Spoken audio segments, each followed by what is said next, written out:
بسم اللہ الرحمن الرحیم۔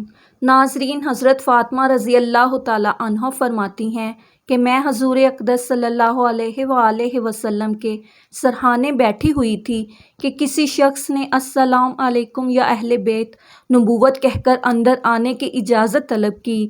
میں نے کہا، اے اللہ کے بندے، اللہ تمہیں جزائے خیر دے، آپ صلی اللہ علیہ وآلہ وسلم کو آرام کرنے دو۔ آپ صلی اللہ تعالیٰ علیہ وآلہ وسلم عبادت میں مشغول ہیں۔ آنے والے نے بلند آواز سے کہا، مجھے اندر آنے کی اجازت دے دو، کیونکہ اس کے بغیر کوئی چارہ کار نہیں ہے۔ اور اسی وقت آپ صلی اللہ تعالیٰ علیہ وآلہ وسلم نے اپنی آنکھیں کھولیں اور سیدہ فاطمہ رضی اللہ تعالیٰ عنہا سے فرمایا، تمہیں پتہ ہے تم کس سے باتیں کر رہی ہو؟ میں نے عرض کیا، نہیں۔ حضور پاک صلی اللہ علیہ وآلہ وسلم نے فرمایا، یہ ملک الموت ہے، انہیں اندر آنے کی اجازت دے دو۔ حضرت اسرائیل علیہ السلام اندر آئے اور آتے ہی السلام علیکم یا رسول اللہ کہا۔ پھر آپ صلی اللہ علیہ وآلہ وسلم نے جواب میں وعلیکم السلام یا آمین کہا، آمین اللہ کہا۔ پھر حضرت اسرائیل علیہ السلام فرمانے لگے، مجھے اس ذات کی قسم ہے جس نے آپ کو پیغمبر بنا کر بھیجا ہے، یا رسول اللہ صلی اللہ تعالیٰ وسلم، پہلے میں نے کبھی کسی سے اجازت طلب نہیں کی اور آئندہ بھی کسی سے طلب نہیں کروں گا۔ حضور صلی اللہ تعالیٰ علیہ وآلہ وسلم کے وصال شریف کے وقت حضرت جبرائیل علیہ السلام حاضر ہوئے اور عرض کرنے لگے، یا رسول اللہ صلی اللہ علیہ وآلہ وسلم، آج آسمانوں پر آپ کے استقبال کی تیاریاں ہو رہی ہیں۔ اللہ تعالیٰ نے جہنم کے داروغہ مالک کو حکم دے دیا ہے کہ مالک میرے حبیب صلی اللہ علیہ وآلہ وسلم کی روح مبارک آسمانوں پر تشریف لا رہی ہے۔ اس اعزاز میں دوزخ کی آگ کو بجھا دو اور جنت کی حوروں سے فرمایا ہے کہ تم سب سجو سنورو، اور فرشتوں سے فرمایا ہے کہ تعظیم روح مصطفیٰ صلی اللہ علیہ وآلہ وسلم کے لیے صف بہ صف کھڑے ہو جاؤ، اور اللہ تعالیٰ نے مجھے حکم فرمایا ہے کہ میں آپ صلی اللہ علیہ وآلہ وسلم کی خدمت میں حاضر ہو کر آپ کو بشارت دوں کہ تمام انبیاء اور ان کی امتوں پر جنت حرام ہے جب تک آپ صلی اللہ علیہ وآلہ وسلم کی امت جنت میں داخل نہ ہو جائے، اور کل قیامت کو اللہ پاک آپ کی امت پر آپ کے طفیل اس قدر بخشش اور مغفرت کی بارش فرمائے گا کہ آپ راضی ہو جائیں گے۔ وفات کے وقت حضور صلی اللہ علیہ وآلہ وسلم نے ملک الموت سے فرمایا، اے ملک الموت، مجھے اپنے رب کی ملاقات کا شوق ہے، اب تم جس کام کے لیے آئے ہو وہ کام کرو۔ ملک الموت نے فرمایا کہ مجھے حکم ہے کہ اگر آپ صلی اللہ علیہ وآلہ وسلم کی مرضی ہو تب ہی روح مبارک کو قبض کروں۔ حضور صلی اللہ علیہ وآلہ وسلم نے ملک الموت کو روح قبض کرنے کی اجازت دے دی۔ ملک الموت نے روح مبارک قبض کرنی شروع کر دی۔ موت کی تکلیف سے حضور صلی اللہ علیہ وآلہ وسلم کی پیشانی پر پسینہ آیا۔ سکرات کی تکلیف شروع ہوئی تو فرمایا، اے اللہ، موت کی بڑی سخت تکلیف ہے، اے اللہ تو ہی موت کی تکلیف کو آسان کرے گا۔ مٹی کے پیالے میں پانی بھر کر رکھوایا۔ موت کی گھبراہٹ میں بار بار پانی میں ہاتھ ڈالتے اور وہ ہاتھ اپنے منہ پر پھیرتے اور فرماتے، اے اللہ مجھے اپنے پاس بلا لے۔ حضرت فاطمہ رضی اللہ تعالیٰ عنہا نے کہا، یا رسول اللہ صلی اللہ علیہ وآلہ وسلم، آج آپ کو بہت تکلیف ہے۔ آپ صلی اللہ علیہ وآلہ وسلم نے فرمایا، اے فاطمہ، آج کے بعد تیرے بابا پر کوئی تکلیف نہیں ہوگی۔ اے فاطمہ، جب میرا انتقال ہو جائے تم انا للہ و انا الیہ راجعون کہنا۔ پھر فرمایا، اے ملک الموت، تم اپنا کام پورا کرو۔ پھر آپ صلی اللہ علیہ وآلہ وسلم کو نزاع کی تکلیف زیادہ ہوئی پھر حضرت جبرائیل علیہ السلام نے حضور صلی اللہ علیہ وآلہ وسلم کی طرف سے اپنا منہ پھیر لیا۔ حضور صلی اللہ علیہ وآلہ وسلم نے فرمایا، اے جبرائیل، کیا اس وقت میرا منہ تمہیں اچھا معلوم نہیں ہوتا جو تم نے منہ پھیر لیا؟ پھر جبرائیل علیہ السلام روئے اور عرض کرنے لگے، یا رسول اللہ صلی اللہ علیہ وآلہ وسلم، کس دل سے آپ کی نزاع کی حالت دیکھ سکتا ہوں؟ پھر حضور صلی اللہ علیہ وآلہ وسلم نے فرمایا، اے لوگو، دیکھو نماز کی حفاظت کرنا۔ یہ فرما کر پھر رسول اللہ صلی اللہ علیہ وآلہ وسلم نے فرمایا، رب امتی کہتے کہتے آپ صلی اللہ تعالی علیہ وسلم کی جان سینے تک پہنچ چکی تھی، نیچے کے جسم کی جان نکل چکی تھی، مگر امت گنہگار کا کلمہ منہ پر جاری تھا۔ حضرت جبرائیل علیہ السلام نے عرض کیا، یا رب العالمین فرماتا ہے کہ اس امت کی اس قدر محبت آپ کے دل میں کس نے ڈالی؟ تو آپ صلی اللہ علیہ وآلہ وسلم نے فرمایا، اللہ تعالیٰ نے، کہ اللہ تعالیٰ فرماتا ہے، آپ صلی اللہ تعالی علیہ وآلہ وسلم کی امت پر 1000 درجہ آپ سے زیادہ مہربان ہے۔ اے نبی صلی اللہ علیہ وآلہ وسلم، تم اپنی امت کو میرے سپرد کر کے موت کی تکلیف کو آسان کیجیے۔ تو یہ سن کر آپ صلی اللہ علیہ وآلہ وسلم نے فرمایا کہ اب میرا دل ٹھنڈا ہوا، اور آپ صلی اللہ علیہ وآلہ وسلم نے فرمایا، اب مجھے بلا لیں۔ پھر بے ہوشی طاری ہوئی اور ماتھے پر مشک کی خوشبو کا پسینہ جاری ہوا۔ ناظرین، یہ رات کا وقت تھا۔ حضرت محمد صلی اللہ علیہ وآلہ وسلم نزاع کی حالت میں ہیں اور حجرہ مبارک میں ہیں۔ دنیا کی قلت کے سبب چراغ میں تیل نہیں ہے۔ حضرت عائشہ صدیقہ رضی اللہ تعالی عنہا نے اٹھ کر ہمسایہ کی عورت کے پاس چراغ بھیج کر کہا کہ اے اللہ کے واسطے 2 بوند تیل کی ہمارے چراغ میں ڈال دو کہ جناب رسول صلی اللہ علیہ وآلہ وسلم اندھیرے میں وفات پا رہے ہیں۔ ہاتھ آپ صلی اللہ علیہ وآلہ وسلم کا آسمان کی طرف تھا، زبان پر کلمہ جاری تھا۔ آپ صلی اللہ علیہ وآلہ وسلم کی گردن ایک طرف ہو گئی، چاروں طرف روشنی ہی روشنی پھیل گئی اور روح مبارک آسمان کی طرف پرواز کر گئی۔ ناظرین، ایک بہترین خوشبو حجرہ مبارک میں پیدا ہوئی۔ طبیعت نے جان لیا کہ حضور صلی اللہ علیہ وآلہ وسلم براق پر سوار ہوئے واپس نہ آئیں گے۔ حضرت علی رضی اللہ تعالی عنہ نے فرمایا کہ میں نے ملک الموت کی آواز سنی کہ روح مبارک قبض کر کے چلے تھے، روتے جاتے تھے اور واہ محمد کہتے جاتے تھے۔ حضرت فاطمہ رضی اللہ تعالی عنہا نے جب دیکھا کہ روح مبارک پرواز کر گئی، حضور صلی اللہ علیہ وآلہ وسلم کے پاس آ کر چہرہ مبارک دیکھا۔ آپ صلی اللہ علیہ وآلہ وسلم آرام فرما رہے تھے، ماتھے پر پسینہ تھا، اور حضرت فاطمہ رضی اللہ تعالی عنہا نے پکارا، اے نبی صلی اللہ علیہ وآلہ وسلم، رب کا بلاوا منظور کر لیا، ہم کو چھوڑ کر اپنے رب کے پاس چلے گئے۔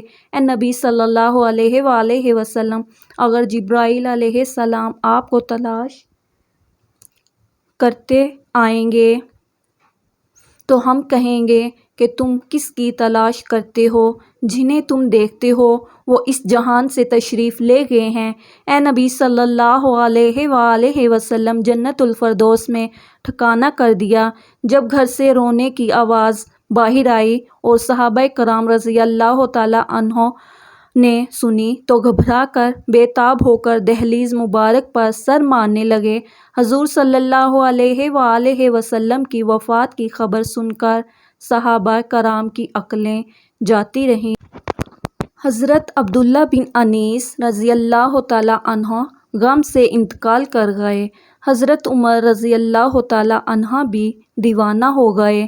دیوانوں کی طرح حجرہ مبارک پر آئے اور عرض کیا، مجھے ذرا حضور صلی اللہ علیہ وآلہ وسلم سے ملا دو۔ ایک نظر مجھے حضور صلی اللہ علیہ وآلہ وسلم سے ملا دو۔ اہل بیت نے حضرت عمر رضی اللہ تعالیٰ عنہ کو حجرے میں بلایا اور حضرت عمر رضی اللہ تعالیٰ عنہ نے دیکھا کہ آپ صلی اللہ علیہ وآلہ وسلم لیٹے ہوئے ہیں۔ آپ صلی اللہ علیہ وآلہ وسلم کے منہ سے چادر ہٹا کر دیکھا اور کہا کہ آج غشی اور بے ہوشی ہوئی ہے کہ آپ ہوشیار نہیں ہوتے، کیا کوئی وحی اتری ہے؟ حضرت عمر رضی اللہ تعالیٰ عنہ نے اپنی آنکھوں سے دیکھ لیا مگر ان کے دل کو یقین نہیں ہوا کہ آپ صلی اللہ علیہ وآلہ وسلم وفات پا گئے ہیں۔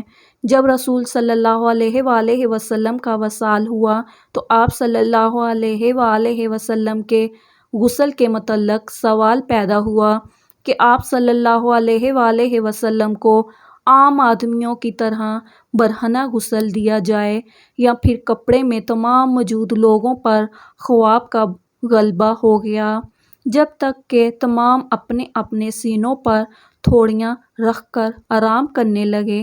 اس وقت ان کے کانوں میں آواز آئی، رسول خدا صلی اللہ علیہ وآلہ وسلم کو ان کے بحران میں ہی غسل دو۔ حضرت سیدنا امیر المومنین حضرت علی رضی اللہ تعالیٰ عنہ فرماتے ہیں کہ مجھے حضرت محمد صلی اللہ علیہ وآلہ وسلم نے وصیت فرمائی کہ میرے غسل کا انتظام تم ہی کرنا، کیونکہ میرے سطر پر جس کی بھی نگاہ پڑے گی وہ نابینا ہو جائے گا۔ حضرت علی رضی اللہ تعالیٰ عنہ نے آپ صلی اللہ علیہ وآلہ وسلم کو غسل دیتے ہوئے آپ کے بدن مبارک پر کسی قسم کا کوئی میل نہ دیکھا، تو اسی وقت آپ رضی اللہ تعالیٰ عنہ کی زبان پر آیا، یا رسول اللہ صلی اللہ علیہ وآلہ وسلم، آپ پر میرے ماں باپ قربان، آپ کتنے پاکیزہ ہیں۔ حضور صلی اللہ علیہ وآلہ وسلم کی تدفین کے دن اس قدر خاموشی چھا گئی کہ بعض صحابہ بعض کو دیکھنے نہ پائے۔ اگر وہ اپنی ہتھیلی کو کھول دے تو کچھ نظر نہیں آتا۔ یہ تاریکی حضور صلی اللہ علیہ وآلہ وسلم کی تدفین تک چھائی رہی۔ حضرت رضی اللہ تعالیٰ عنہ کا بیان ہے کہ جب حضور صلی اللہ علیہ وآلہ وسلم کا انتقال ہوا تو غیب سے آواز آئی، السلام علیکم یا اہل بیت رحمت اللہ وبرکاتہ۔ کہتے ہیں حضور صلی اللہ علیہ وآلہ وسلم جب وفات پا گئے تو آپ کے موذن حضرت عبداللہ بن زید رضی اللہ تعالیٰ عنہ نے یہ خبر سنی تو اس قدر غمزدہ ہوئے کہ نابینا ہونے کی دعا مانگنے لگے اور کہنے لگے، میرے آقا کے بغیر یہ دنیا میرے لیے کسی کام کی نہیں رہی۔ آپ اس وقت نابینا ہو گئے تو لوگوں نے کہا، تم نے یہ دعا کیوں مانگی؟ تو انہوں نے فرمایا کہ لذت نگاہ تو آنکھوں میں ہے، مگر حضور صلی اللہ علیہ وآلہ وسلم کے بعد اب میری آنکھیں کسی کے دیدار کا شوق نہیں رکھتی۔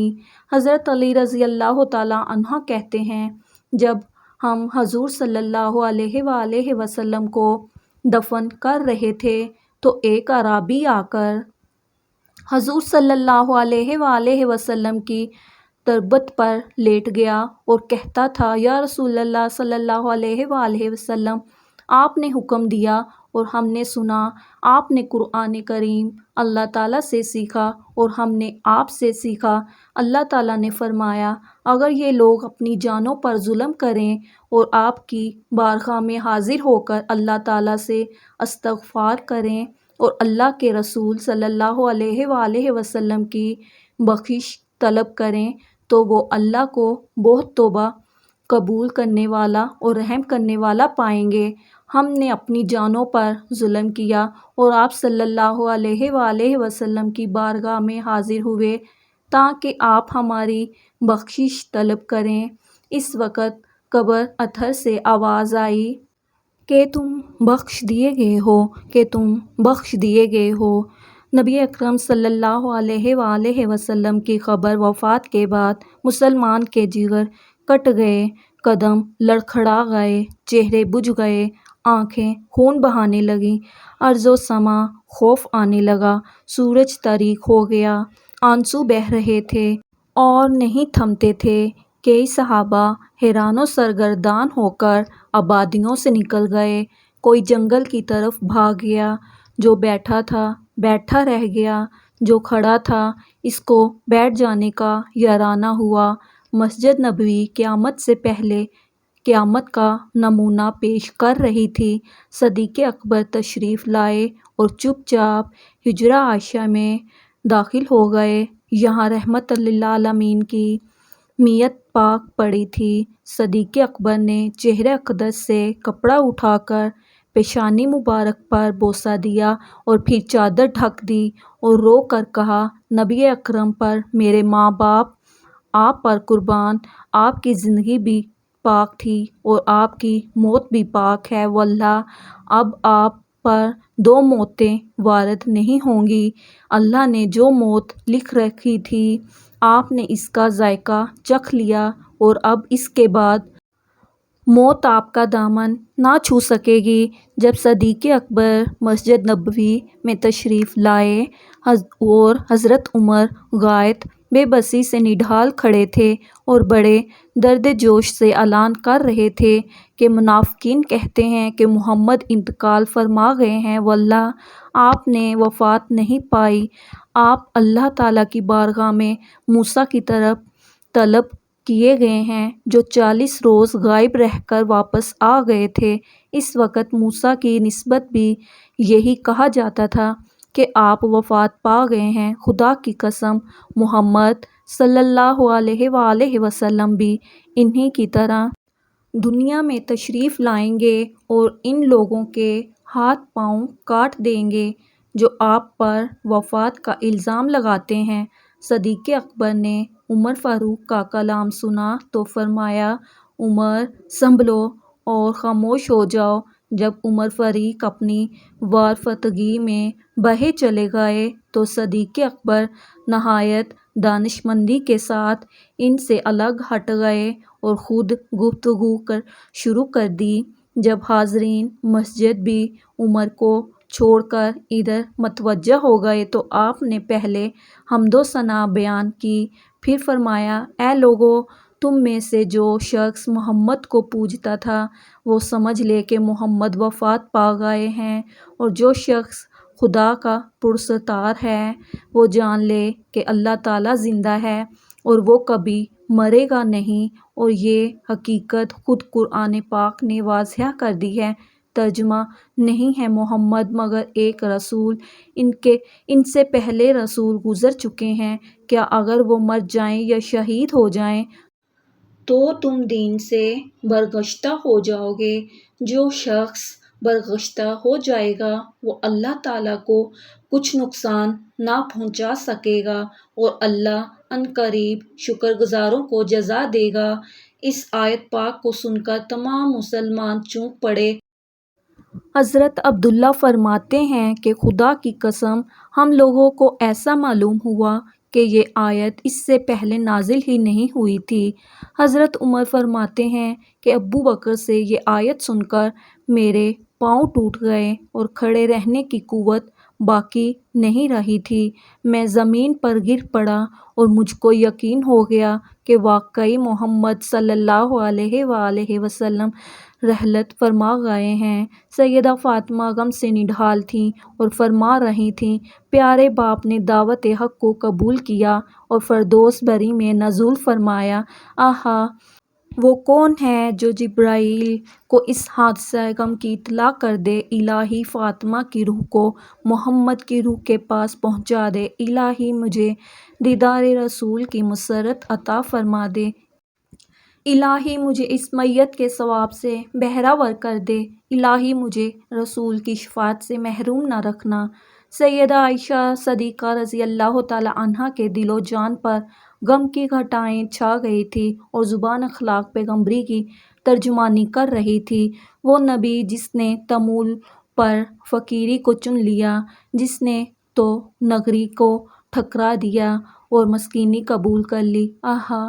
وہ صاحب خلق عظیم، وہ ہمیشہ آٹھوں پہر نفس سے جنگ آزما رہا، آہا وہ اللہ کا پیغمبر جس نے ممنوعات کو بھی کبھی آنکھ اٹھا کر بھی نہ دیکھا۔ آہا وہ رحمت للعالمین جس کا باب فیض فقیروں اور حاجت مندوں کے لیے کھلا رہتا تھا، جس کا رحیم دل اور پاک ضمیر کبھی دشمنوں کی ایذدار ثانی سے غبار آلود نہ ہوا، جس کے موتی جیسے دانت توڑے گئے اور اس نے پھر بھی صبر کیا، جس کی پیشانی انور کو زخمی کیا گیا اور اس نے پھر بھی دامن عفو ہاتھ سے نہ جانے دیا۔ آہا کہ آج اسی وجود سرمدی سے ہماری دنیا خالی ہے۔ اللہ تعالیٰ ہمیں حضور صلی اللہ علیہ وآلہ وسلم کے نقش قدم پر چلنے کی توفیق عطا فرمائے اور ہمیں ان کی سنت پر عمل کرنے کی توفیق عطا فرمائے۔ آمین یا رب العالمین۔